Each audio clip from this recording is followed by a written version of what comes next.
Hi all, cab ഡോക്ടറിൻ്റെ post മാർക്കറ്റിനും pre മാർക്കറ്റിലേക്ക് എല്ലാവർക്കും സ്വാഗതം. ഇന്നലത്തെ കഥ തന്നെ ഉള്ളൂ ഇന്നും എനിക്ക് ആവർത്തിക്കാൻ, അല്ലേ? രാവിലെ മാർക്കറ്റ് ഓപ്പൺ, ഞാൻ രാവിലെ വോയിസ് ഇട്ടപ്പം, ഗ്രൂപ്പിൽ വോയിസ് ഇട്ടപ്പം ഞാൻ എന്താ പറഞ്ഞത്, നമുക്ക് രണ്ട് ലെവലേ ഉള്ളൂ നമുക്ക്, അല്ലേ? 26 200, ഇത് 26 147, ഈ രണ്ട് ലെവലേ ഉള്ളൂ നമുക്ക്. ഇതെങ്ങോട്ട് ബ്രേക്ക് ചെയ്യുന്നു, ഇങ്ങോട്ട് ബ്രേക്ക് ചെയ്താൽ ഇങ്ങോട്ട്, ഇങ്ങോട്ട് ബ്രേക്ക് ചെയ്താൽ ഇങ്ങോട്ട്, ഈ രണ്ട് ലെവലേ ഉള്ളൂ. ഇത് ബ്രേക്ക് ചെയ്ത് കഴിഞ്ഞാൽ ആ സൈഡിലോട്ട് മാർക്കറ്റ് പോകും എന്ന് പറഞ്ഞു. ഇങ്ങനെയാണ് നമ്മൾ തുടങ്ങിയത്, ഇല്ലേ? മാർക്കറ്റ് രാവിലെ ഓപ്പൺ ചെയ്തു, നല്ല ഒരു ഫോള് തന്നു, ഏകദേശം ഒരു 80 പോയിന്റിൻ്റെ ഒരു ഫോള് നമുക്ക് കിട്ടി. പക്ഷേ ഇവിടെ എങ്ങും ആർക്കെങ്കിലും ആരുടെ കയ്യിലെങ്കിലും പി ഉണ്ടെന്നുണ്ടെങ്കിൽ അവർക്ക് ബെനിഫിറ്റ് കിട്ടി കാണും, അല്ലാതെ ഒരു എൻട്രി ഓപ്പർച്യൂണിറ്റി ഒന്നും ഇവിടെ ഇല്ലായിരുന്നു. ഓക്കെ, എടുത്തവർ പ്രോഫിറ്റ് എടുത്ത് കാണുമായിരിക്കും, എനിക്കറിയത്തില്ല. എനിക്ക് വാദത്തിന് വേണ്ടി വേണമെങ്കിൽ പറയാം, അവിടെ കയറി ഇവിടെ കയറുന്നൊക്കെ പറയാം. പക്ഷെങ്കിൽ പ്രാക്ടിക്കലി ഒരിക്കലും ഒരു എൻട്രി ഒരിക്കലും പോസിബിൾ അല്ല, കാത്തിരിക്കുക എന്നുള്ളത് മാത്രമേ ഉള്ളൂ, അല്ലേ? അപ്പം രാവിലെ മാർക്കറ്റ് ഓപ്പൺ ചെയ്തു, 26 205 മാർക്കറ്റ് ഓപ്പൺ ചെയ്ത ശേഷം നല്ലൊരു ഫോള് കിട്ടി, ഏകദേശം 80 പോയിന്റിന് ഫോള് കിട്ടി. അതിനുശേഷം അപ്പോൾ നമ്മൾ പറഞ്ഞു ഇതിന് താഴെ പോവുകയാണെന്നുണ്ടെങ്കിൽ മാർക്കറ്റ് ഫോളോ ഇടുന്നു പറഞ്ഞു. ഇതിന് താഴെ പോയെങ്കിലും അടുത്ത ക്യാൻഡിൽ എന്ത് ചെയ്തു, മാർക്കറ്റ് തിരിച്ചു കയറി. നമ്മളിവിടെ ട്രെൻഡ് ലൈൻ വരച്ചിട്ടുണ്ടായിരുന്നു, ആ ട്രെൻഡ് ലൈൻ എക്സ്റ്റെൻഡ് ചെയ്താണിത്, ഇല്ലേ? അതിന് ആ ട്രെൻഡ് ലൈൻ എക്സ്റ്റെൻഡ് ചെയ്ത അവിടെ വന്ന് ആ ട്രെൻഡ് ലൈൻ തട്ടിയിട്ട് മാർക്കറ്റ് വീണ്ടും എന്ത് ചെയ്തു, തിരിച്ച് കയറിപ്പോയി. ഈ നമ്മുടെ ഈ റേഞ്ചിനകത്ത് 26 200 26 147, ഓക്കെ, ഇതിനിടയ്ക്ക് മാർക്കറ്റ് ഇങ്ങനെ കൺസോളിഡേറ്റ് ചെയ്യാൻ തുടങ്ങി, ഇല്ലേ? കാരണം എന്താണ്, ഇന്ന് എക്സ്പയറി ഡേ ആണ്. മാക്സിമം ഒരുക്കി തീർക്കുക എന്നുള്ളത് മാത്രമേ ഉള്ളൂ. നാളെ സെൻസെക്സിൻ്റെ എക്സ്പയറി ആണ്, മറ്റേ ക്രിസ്മസ് ആയതുകൊണ്ട് നാളെ സെൻസെക്സിൻ്റെ എക്സ്പയറി ആണ്. അപ്പോൾ രണ്ടിടത്തും നല്ല പോലെ എന്ത് ചെയ്തു, പ്രീമിയം ഉരുകി കിട്ടും. ഇതായിരുന്നു ഓപ്പറേറ്റർമാരുടെ കളി. അതുകൊണ്ട് അവരെന്ത് ചെയ്തു, അങ്ങോട്ടും ഇങ്ങോട്ടും മാർക്കറ്റിനെ ഇങ്ങനെ ഓടിക്കളിച്ച് ഇവിടുന്ന് ബ്രേക്ക് ഔട്ട് നടത്തി മുകളിലോട്ട് പോകുന്നുള്ള പ്രതീതി വരുത്തിച്ചു. അതുപോലെ തന്നെ അടുത്ത ക്യാൻഡിൽ നേരെ താഴോട്ടടിച്ചു. നമ്മുടെ ജെയിൻ സ്ട്രീറ്റിൻ്റെ കഥ കേട്ടിട്ടില്ലേ എന്ന് പറഞ്ഞ പോലെ. അപ്പോൾ ഇങ്ങനെയുള്ള മാർക്കറ്റ് നമ്മൾ എന്താ ചെയ്യേണ്ടത്, മാറി നിൽക്കുക എന്നുള്ളതേ ഉള്ളൂ, അല്ലാതെ വേറെ നമുക്ക് ഇവിടെ ഒന്നും ചെയ്യാനില്ല. എല്ലാ ദിവസവും ട്രേഡ് ചെയ്യണം എന്നുള്ള വാശി, ഞാൻ എന്നും പറയുന്ന പോലെ വാശി ഉപേക്ഷിക്കുക.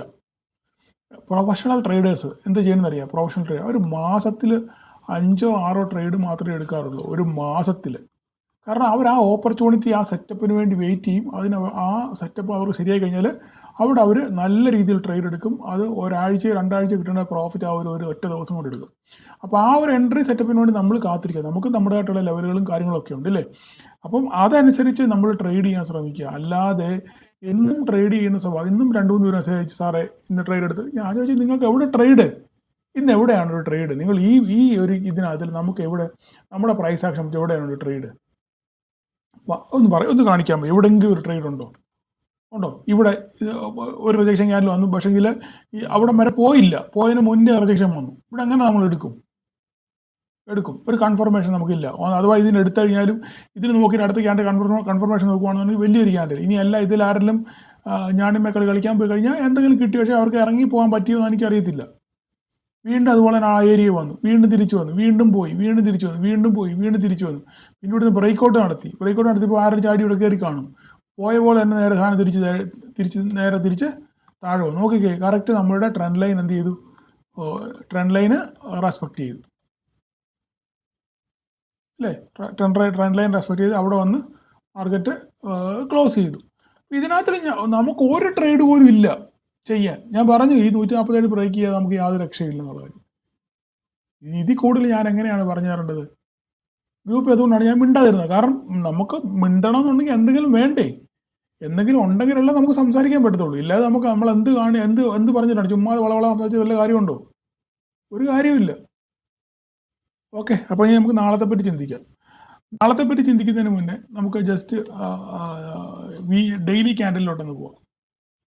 ഡെയിലി ക്യാൻഡിൽ പോയി കഴിഞ്ഞാൽ നമ്മൾ നോക്കിയാൽ മനസ്സിലാവും, അടുപ്പിച്ച് 3 ഗ്രീൻ ക്യാൻഡിൽ ഗ്യാപ്പ് ഇട്ടാണ് മേലോട്ട് കയറിപ്പോയത്, ഇല്ലേ? ഗ്യാപ്പ് ഇട്ട് 3 ക്യാൻഡിൽ കയറിപ്പോയി. ഇന്നത്തെ ക്യാൻഡിൽ ഒരു റെഡ് ക്യാൻഡിലായിട്ട്, അതായത് മാർക്കറ്റ് ഏകദേശം 30 പോയിന്റ് പ്ലസ്സിലാണ് മാർക്കറ്റ് ഓപ്പൺ ചെയ്തത്. ഇന്ന് ക്ലോസ് ചെയ്തേക്കുന്നത് ഏകദേശം 5 പോയിന്റിലെങ്ങാണ്ടാണ് മാർക്കറ്റ് ക്ലോസ് ചെയ്തേക്കുന്നത്. 4.75 4.75 അല്ലേ? ഇന്ന് ഗ്രീനിലാണ് ക്ലോസ് ചെയ്ത് ഞാൻ കണ്ടത്. ഒരു മിനിറ്റ്, എത്രയാണ്? അപ്പോൾ 4.75 പ്ലസ്സിൽ ക്ലോസ് ചെയ്തിരിക്കുന്നത്. ഓക്കെ, അപ്പോൾ ഇവിടെ നമ്മൾ എന്താ നോക്കേണ്ടത്? നമ്മളിവിടെ നോക്കേണ്ട കാര്യം എന്ന് പറഞ്ഞു കഴിഞ്ഞാൽ ഇവിടെ ഡേ വൈസിൽ മാർക്കറ്റ് 277 267 ക്രോസ് ചെയ്ത് ഇതിൻ്റെ മുകളിൽ ക്യാൻഡിൽ ക്ലോസ് ചെയ്യുന്നത് നോക്കുക. ഓക്കെ, നാളെ 267 മുകളിൽ ഡേ ക്യാൻഡിൽ ക്ലോസ് ചെയ്യുന്നുണ്ടെന്ന് നോക്കുക. അങ്ങനെ ക്ലോസ് ചെയ്യാൻ പറ്റാതെ ഫെയിലായി തിരിച്ചു വരുവാണെന്നുണ്ടെങ്കിൽ നമുക്ക് താഴോട്ടൊരു ഡൗൺ സൈഡ് വരും ദിവസങ്ങൾ പ്രതീക്ഷിക്കാം. ഇവിടെ കണ്ടോ, ഇതുപോലെ തന്നെ മാർക്കറ്റ് കയറിപ്പോയി നേരെ തിരിച്ച് ഇത് ക്രോസ് ചെയ്ത് മുകളിൽ പോയെങ്കിലും ക്ലോസിങ് വന്നത് എവിടെയാണ്? തിരിച്ച് താഴെയാണ് ക്ലോസിങ് വന്നത്. അതിനുശേഷം മാർക്കറ്റ് നേരെ ഒരു ഡൗൺഫോൾ തന്നു എന്ന് പറഞ്ഞ പോലെ തന്നെ ഇവിടെയും അങ്ങനെ നോക്കുകയാണെന്നുണ്ടെങ്കിൽ മാർക്കറ്റ് നാളെ ഗ്യാപ്പപ്പിലോ ഫ്ലാറ്റായിട്ട് ഓപ്പൺ ചെയ്ത് ഇങ്ങനെ മുകളിൽ പോയതിന് ശേഷം ഇവിടെ ഡേ ക്യാൻഡിൽ ക്ലോസ് ചെയ്താൽ ഓക്കെ, ഇതുപോലെ തന്നെ തിരിച്ച് താഴോട്ട് വരുവാണെന്നുണ്ടെങ്കിൽ അതൈവായിരിക്കും മാർക്കറ്റ് വീണ്ടും തിരിച്ച് ഈ ട്രെൻഡ് ലൈനിലോട്ട് എത്താനുള്ള സാധ്യത വളരെ കൂടുതലാണ്. ഓക്കെ, നമുക്ക് വേറെ കാര്യം നോക്കിയാൽ മനസ്സിലാവും. ഞാൻ വീക്കിലി ചെയ്തപ്പോൾ മനസ്സിലായത് ഇവിടെ ഒരു പാറ്റേൺ, ഒരു ഫോർമേഷൻ ഉണ്ടായില്ല. ആ ഫോർമേഷൻ ഇവിടം വരെ വരണം. ഓക്കെ, അങ്ങനെ അപ്പോൾ ആ ഫോർമേഷൻ്റെ കംപ്ലീഷൻ കറക്റ്റ് ആവും. ഓക്കെ, ഇനിയിപ്പോൾ ഈ ഫോർമേഷൻ നമ്മൾ ഇന്ന് സെറ്റ് ചെയ്ത് നോക്കിക്കഴിഞ്ഞാൽ ഇനി ഇതിൻ്റെ ഒരു ലെവൽ വരണമെന്നുണ്ടെങ്കിൽ ഈ ലെവൽ വന്നു കഴിഞ്ഞാൽ ഈ മാർക്കറ്റ് ഇത് ഇവിടെ വന്ന് മുട്ടണം. ഇങ്ങനെ ഇവിടെ വന്ന് മുട്ടിയെങ്കിലേ പിന്നെ നമുക്കൊരു റിജക്ഷൻ ആണോ ബ്രേക്ക് ഔട്ട് ആണോ എന്ന് പറയാൻ പറ്റത്തുള്ളൂ. ഓക്കെ, അപ്പോൾ ഇവിടം വരെ എത്തുമോ അല്ല ഇവിടം വരെ വന്ന് തിരിച്ചു വരുമോ എന്നൊക്കെയുള്ളത് നാളെ കറക്റ്റ് നമുക്ക് കണ്ടറിയാം. നിലവിൽ മാർക്കറ്റിൽ വലിയ ട്രേഡിംഗ് വോളിയം ഒന്നും ഇല്ല. ഇന്നിവിടെ ഉള്ളു. നാളെ മറ്റന്നാളൊക്കെ FISൻ്റെ ക്രിസ്മസ് ഹോളിഡേയ്സ് ആണ്. അപ്പോൾ അവർ നാളെ എനിക്ക് യൂറോപ്യൻ മാർക്കറ്റൊക്കെ കുറച്ച് അവധിയാന്ന് തോന്നുന്നു. നാളെ രാത്രിയിൽ എനിക്ക് US മാർക്കറ്റ് നാളെ വൈകുന്നേരം അവധിയാണ്. ഓക്കെ, ക്രിസ്മസ് ആയിട്ട്. അതിനടുത്ത ദിവസം യൂറോപ്യൻ മാർക്കറ്റ് അവധി. അപ്പോൾ ഇവിടെ എല്ലാവരും ഹോളിഡേ മൂഡിലാണ്. അപ്പോൾ എത്രത്തോളം നാളെ വോളിയം ഉണ്ടാവും എന്നുള്ള കാര്യം നമുക്ക് കണ്ടറിയത്തില്ല. അതുമാത്രമല്ല വരും ദിവസങ്ങളിൽ നമ്മൾ ഓപ്പൺ ഇൻട്രസ്റ്റ് ഒക്കെ പരിശോധിക്കുകയാണെന്നുണ്ടെങ്കിൽ അതിനകത്തൊക്കെ നല്ലപോലെ കോൾ റൈറ്റിംഗ് കാണാൻ പറ്റുന്നുണ്ട്. ഓക്കെ, അപ്പോൾ അങ്ങ് 26,200 നല്ല രീതിയിൽ കോൾ റൈറ്റിംഗ് ഉണ്ട്. അടുത്ത ഡിസംബർ 30 പിന്നെ ഓപ്പൺ ഇൻട്രസ്റ്റിനകത്തിൽ 26,200 26,000 കോൾ റൈറ്റിംഗ് കാണാൻ പറ്റുന്നുണ്ട്. ദാറ്റ് മീൻസ് മാർക്കറ്റ് ഒരു പക്ഷേ അങ്ങോട്ട് ഇറങ്ങി വരാനുള്ള സാധ്യത കൂടുതലാണ് എന്നാണ് സൂചിപ്പിക്കുന്നത്. എങ്കിലും നാളെ മാർക്കറ്റ് ഓപ്പൺ ചെയ്തതിന് ശേഷം മാത്രമേ നമുക്ക് പറയാൻ പറ്റത്തുള്ളൂ. ഇന്ന് രാത്രിയിലത്തെ US മാർക്കറ്റ് കൂടെ നമ്മൾ നോക്കി ട്രെൻഡ് എങ്ങനെയാണെന്ന് നാളെ രാവിലെ കൺഫേം ചെയ്തതിന് ശേഷം മാത്രമേ നമുക്കൊരു ട്രേഡിനെ പറ്റി ചിന്തിക്കാൻ പറ്റൂ. ഞാൻ വീണ്ടും പറയുന്നു, ദയവ് ചെയ്ത് അവസരമില്ലെങ്കിൽ നിങ്ങൾ നോക്കിയിരുന്ന് മാർക്കറ്റിൽ എന്താ സംഭവിക്കുന്നതെന്ന് കണ്ടു പഠിക്കുക. ട്രേഡ് ചെയ്യണം എന്നുള്ള വാശി നിങ്ങൾ ഉപേക്ഷിക്കണം. എന്നും ട്രേഡ് ചെയ്യണം എന്നുള്ള വാശി നിങ്ങൾ ഉപേക്ഷിക്കണം. ഇല്ലെങ്കിൽ നിങ്ങൾക്ക് നിലനിന്ന് പോകാൻ പറ്റത്തില്ല, നിങ്ങളുടെ പൈസ പോകത്തേ ഉള്ളൂ. ഓക്കെ, അത്രയും പറഞ്ഞുകൊണ്ട് ഞാൻ നിർത്തുക. അപ്പോൾ എന്നൊന്നും പറഞ്ഞു കഴിഞ്ഞാൽ എനിക്ക് ഭ്രാന്താന്ന് വിചാരിക്കും ആൾക്കാർ. ഇങ്ങേർക്ക് എന്നും ഇതേ പറയാനുള്ളൂ. അപ്പം ഇവിടെ ഇനി നാളെ നമുക്ക് എന്താ നോക്കാനുള്ളത്?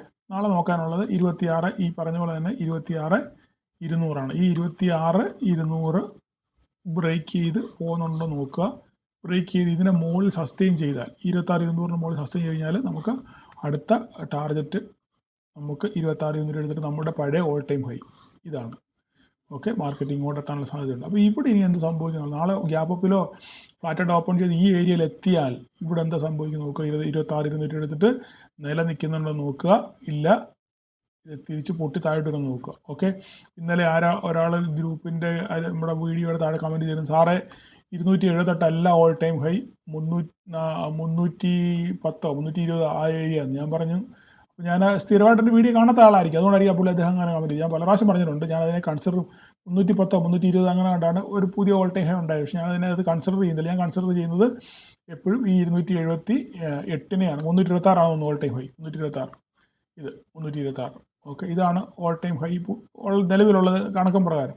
പക്ഷെ ഞാനതിനെ കണക്കാക്കുന്നില്ല, ഞാൻ ഇതിനെ മാത്രമേ കണക്കാക്കുന്നുള്ളൂ. ഞാൻ പല പ്രാവശ്യം പറഞ്ഞിട്ടുണ്ട്. ഓക്കെ, അപ്പോൾ അതിനകത്ത് നാളെ മാർക്കറ്റ് ഇവിടെ പോയി തിരിച്ചിറങ്ങി വരുമോ അല്ലെങ്കിൽ ബ്രേക്കൗട്ട് നടത്തി മേലോട്ട് പോകുമോ എന്നുള്ളത് നാളെ കണ്ടറിയാം. നാളെ നമുക്ക് താഴോട്ട് ഡൗൺ സൈഡ് കൂടുതൽ പറയണമെന്നുണ്ടെങ്കിൽ ഈ പറയുന്ന 26,147 നമുക്ക് ബ്രേക്ക് ചെയ്യണം.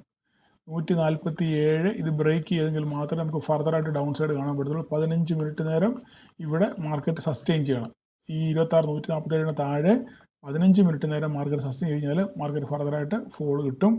ഇല്ല ഫ്ലാറ്റഡ് ഓപ്പൺ ചെയ്തിട്ട് ഏത് സൈഡിലോട്ടാണ് മാർക്കറ്റ് പോകുന്നത് ആ സൈഡിലോട്ട് നമ്മൾ കൂടെ പോകുക എന്നുള്ളത് മാത്രമേ ഉള്ളൂ. ഓക്കെ, അപ്പോൾ ഇന്ന് രാത്രിയിലെ US മാർക്കറ്റിൻ്റെ മൊമെൻറ്റും കൂടെ നോക്കാം. ഇപ്പോൾ നിലവിൽ നോക്കുകയാണെങ്കിൽ ഫ്ലാറ്റായിട്ടാണ് ഓടുന്നത്. US മാർക്കറ്റ് ഫ്ലാറ്റായിട്ടാണ് ഓടുന്നത്. നാസ്ഡാക്കും വെരി ഫ്ലാറ്റാണ്. ഓക്കെ, അപ്പം ഇന്ന് രാത്രിയിൽ US മാർക്കറ്റിൽ ഒരു പൊട്ടലോ കിട്ടലോ ഉണ്ടാകുകയാണെന്നുണ്ടെങ്കിൽ ആ സാധനം നമ്മുടെ മാർക്കറ്റിലും ബാധിക്കും, ഉറപ്പാണ്. അങ്ങനെയാണെന്നുണ്ടെങ്കിൽ നാളെ ഒരു ഗ്യാപ് ഡൗൺ കിട്ടാനുള്ള സാധ്യത കൂടുതലാണ്. എന്തായാലും നാളെ നമുക്ക് അറിയാം എന്താ സംഭവിക്കുന്നത്. ഓക്കെ, അപ്പോൾ ഞാൻ വീണ്ടും പറയുന്നു, അവസരം കിട്ടുമ്പോൾ നാളെ സെൻസെക്സിൻ്റെ എക്സ്പയറി ആണ്. വോളറ്റാലിറ്റി ഭയങ്കര കൂടുതലായിരിക്കും. അപ്പം കഴിവതും നിങ്ങൾ നിഫ്റ്റിയിൽ ഇനി കുഴപ്പമില്ല, കാരണം നെക്സ്റ്റ് കോൺട്രാക്റ്റ് ആയതുകൊണ്ട് സമാധാനമുണ്ട്. എങ്കിലും ഇത് അങ്ങോട്ടും ഇങ്ങോട്ടും വാലുകളുടെ കളി കിട്ടാൻ സാധ്യത വളരെ കൂടുതലാണ്. കൃത്യമായ ഇടവേളകളിൽ പ്രോഫിറ്റ് ബുക്ക് ചെയ്ത് മാറാൻ ശ്രമിക്കുക. ഇന്നത്തെ ദിവസം ഇന്നത്തെ മാർക്കറ്റിൽ പ്രോഫിറ്റ് ബുക്ക് ചെയ്തവരെ ഞാൻ അപ്രീഷിയേറ്റ് ചെയ്യുന്നു. കാരണം ഈ വളരെ ഡിഫിക്കൽട്ടി മാർക്കറ്റിൽ നിങ്ങൾക്ക് പ്രോഫിറ്റ് ബുക്ക് ചെയ്യാൻ പറ്റുമെങ്കിൽ നിങ്ങൾ യു ആർ ഗ്രേറ്റ് എന്ന് മാത്രമേ എനിക്ക് പറയാനുള്ളൂ. ഓക്കെ, അപ്പോൾ നമുക്കിനി ബാങ്ക് നിഫ്റ്റി നോക്കാം. ബാങ്ക് നിഫ്റ്റിയിൽ ഒരു മൂവ്മെൻറ്റും ബാങ്ക് നിഫ്റ്റിയിൽ ഇല്ലായിരുന്നു. വെറുതെ ഓടി, ഒന്നും നടന്നില്ല. നമ്മുടെ ആ ലൈനിൽ തന്നെ കടന്ന് എന്ത് ചെയ്തു, ഇവിടെ കടന്ന് ഇങ്ങനെ ആടിക്കളിച്ചതല്ലാതെ ഒരു മൂവ്മെൻറ്റും ഇവിടെ ഇല്ല. ബാങ്ക് നിഫ്റ്റി ഒന്നും പറയാനില്ല, ഒന്നും സംഭവിച്ചില്ല. വെറുതെ ഇവിടെ കിടന്ന് അങ്ങോട്ടും ഇങ്ങോട്ടും ഓടിക്കളിച്ച ഒരു 50 പോയിൻറ്റ്, അതായത് -50 ടു +50 ഇതായിരുന്നു ബാങ്ക് നിഫ്റ്റിയുടെ ഓട്ടം അങ്ങോട്ടും ഇങ്ങോട്ടും. ഓക്കെ, ഇവിടെ ഇതിനെപ്പറ്റി ഒന്നും പറയാൻ നമുക്കില്ല. പക്ഷേ ഈ നിഫ്റ്റിയെ പറ്റി, മിഡ് ക്യാപ്പിനെ പറ്റി പറയാൻ പറ്റും. മിഡ് ക്യാപ്പിൽ എനിക്ക് ഇന്നൊരു ചെറിയ ട്രേഡ് കിട്ടി. മാർക്കറ്റ് ഇവിടെ എത്തിയപ്പോൾ, ഈ ഏരിയയിൽ എത്തിയപ്പോൾ ഞാൻ ഒരു ട്രേഡ് എടുത്തു. ഞാനത് വളരെ ഹൈ റിസ്ക് ട്രേഡാണ്. ആക്ച്വലി എൻ്റെ ഇന്നലെ ഒരു മിഡ് ക്യാപ്പിൻ്റെ PE ഉണ്ടായിരുന്നു.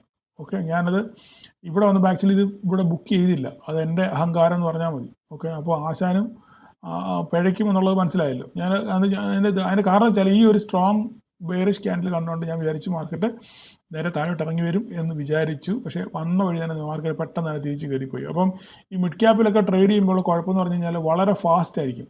താഴോട്ട് വീഴുന്നതും പ്രീമിയം നമുക്ക് പ്രോഫിറ്റ് കിട്ടുന്നത് ഭയങ്കര ഫാസ്റ്റ് ആയിരിക്കും. തിരിച്ച് കയറി പോകുമ്പോൾ ലോസ് വരുന്നത് അതുപോലെ തന്നെ ഫാസ്റ്റ് ആയിരിക്കും. എന്തായാലും 14,000 PE ആയിരുന്നു. ഞാനത് ഹോൾഡ് ഇവിടെ വന്നപ്പോൾ ഏകദേശം ഒരു 6,000 രൂപയോളം പ്രോഫിറ്റ് ഉണ്ടായിരുന്നു. അത് ബുക്ക് ചെയ്യാൻ പറ്റിയില്ല. ഇതിൻ്റെ ഇടയിലാണല്ലോ നിങ്ങൾക്ക് മെസ്സേജ് അയക്കേണ്ടതും ചാർട്ട് അയക്കേണ്ടത് എല്ലാം ചെയ്യേണ്ടത്. അതുകൊണ്ട് ഒരു ലോട്ടേ ഉള്ളായിരുന്നു, സമാധാനമുണ്ട്. പിന്നെ എന്തായാലും രണ്ടാമത് തിരിച്ച് ഈ ഏരിയ വന്നപ്പം അത്രയൊന്നും കിട്ടിയില്ല, ഒരു 3,500 രൂപയ്ക്ക് അടുത്ത് കിട്ടി. അതുകൊണ്ട് നമ്മൾ നിർവൃതി അടഞ്ഞു. ഓക്കെ, ഒഴിവാക്കി. അപ്പോൾ ഞാൻ പറഞ്ഞതിൻ്റെ താല്പര്യം എന്ന് പറഞ്ഞു കഴിഞ്ഞാൽ കൃത്യമായ ഇടവേളകളിൽ നമ്മൾ പ്രോഫിറ്റ് ബുക്ക് ചെയ്യാൻ ശ്രമിക്കുക. നമ്മൾ വിചാരിക്കും മാർക്കറ്റ് ആടിപ്പം പൊട്ടി താഴോട്ട് വരും, ഇങ്ങനെ താഴോട്ട് പോകുമെന്ന് വിചാരിക്കും. പക്ഷേ നിങ്ങളുടെ കഴിഞ്ഞ 10-15 ട്രേഡ് നിങ്ങൾ ചിന്തിച്ച് നോക്കിക്കഴിഞ്ഞാൽ പലപ്പോഴും നമ്മളിങ്ങനെ വീഴുമെന്ന് പ്രതീക്ഷിക്കും, പക്ഷേ അങ്ങനെ വീഴാതെ തിരിച്ച് കയറിപ്പോൾ നമ്മൾ കണ്ടിട്ടുള്ളത് ഇല്ലേ. അപ്പോൾ നമ്മൾ വിചാരിക്കും അയ്യോ ഇവിടെ പ്രോഫിറ്റ് ബുക്ക് ചെയ്യേണ്ടതായിരുന്നു എന്ന് കയറി കഴിഞ്ഞതിന് ശേഷം വിചാരിക്കും. വല്ല കാര്യമുണ്ടോ? ഒരു കാര്യവുമില്ല. അപ്പോൾ അതുകൊണ്ട് അത് പോകുന്നെങ്കിൽ അങ്ങ് പൊയ്ക്കോട്ടെ, അങ്ങോട്ട് വീഴുന്നെങ്കിൽ പൊയ്ക്കോട്ടെ, നമുക്കുള്ളതെ ചിന്തിച്ചാൽ മതി. നമുക്ക് ഒരു ന്യായമായിട്ടുള്ളത് കിട്ടിയാൽ അവിടെ വെച്ച് പ്രോഫിറ്റ് ബുക്ക് ചെയ്ത് നമ്മൾ മാറുക. അങ്ങനെ ചിന്തിച്ച് വേണം കാര്യങ്ങൾ നമ്മൾ മുന്നോട്ട് പോകാൻ. ഓക്കെ, അപ്പോൾ ഇവിടെ കൃത്യമായി നമ്മുടെ ലെവലുകളൊക്കെ കൃത്യമായിട്ട് വർക്ക് ചെയ്തു. ഇന്നലെയും വർക്ക് ചെയ്തു, ഇന്നും വർക്ക് ചെയ്തു, വളരെ അടിപൊളിയായിട്ട് വർക്ക് ചെയ്തു. അപ്പോൾ നാളെ ഈ മാർക്കറ്റ് ഇവിടെ തന്നെയാണ്. എങ്ങോട്ട് ബ്രേക്ക് ചെയ്ത് നോക്കുക, ഇങ്ങോട്ട് ബ്രേക്ക് ചെയ്യുമോ, ഇങ്ങോട്ട് ബ്രേക്ക് ചെയ്യുമോ, ആ വഴിക്കൂടെ പോവുക. അതിനുശേഷം ഈ മാസം കഴിയുമ്പോൾ നമ്മൾ മൊത്തത്തിൽ മിഡ് ക്യാപ്പിൻ്റെ ചാർട്ട് മൊത്തത്തിലൊന്ന് അഴിച്ചു പേർക്കും. ഒന്നുകൂടെ നമുക്കൊന്ന് അഴിച്ചു പേർക്കണം. അപ്പോൾ എന്തായാലും 14,000 നിർണായകമാണ് മിഡ് ക്യാപ്പിന്. 14,000 പൊട്ടി മേലോട്ട് പോകുമെന്നുള്ളത് നോക്കണം. ഇല്ലയെന്നുണ്ടെങ്കിൽ 13,830 എത്താനുള്ള സാധ്യത വളരെ കൂടുതലാണ്. ഫർദറായിട്ട് നമുക്ക് നോക്കാം നാളെ എന്ത് സംഭവിക്കും. എന്തായാലും ഇന്ന് രാത്രിയിൽ US മാർക്കറ്റ് വളരെ നിർണായകമായിരിക്കും. എന്താ സംഭവിക്കുന്നുള്ളത് നമുക്ക് നോക്കിക്കാണാം. അപ്പം നാളെ എല്ലാവർക്കും ഒരു പ്രോഫിറ്റബിൾ ഡേ ആശംസിക്കുന്നു. Thank you.